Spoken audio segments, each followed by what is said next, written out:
All right, beautiful agile loungers and business agility and Scrum lovers. Coach AF here, who just received, I think it is, what I ordered from 90 Day Scrum. It's a great colleague of mine. She made her first kind of, not book, but a great booklet exercise. Let's do a little bit of ASMR as we are here. Are you ready? Watch out. Oh, no. Okay, whatever. Here it is.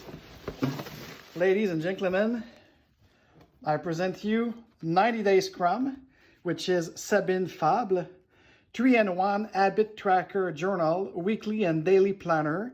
So that's going to be something that I'm going to use to actually build my 90-day Scrum, my personal Scrum. So it's created by Sabine Fable again.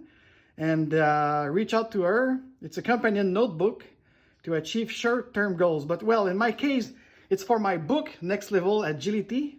So it might not be a short-term goals. Anyways, I'm going to try it Scrum way, experimentally. So wait for the appreciation and comment of using this book. So cheers. Thank you, Sabine. I can't wait to start my Next Level Agility book planning with that, my study notes. Cheers.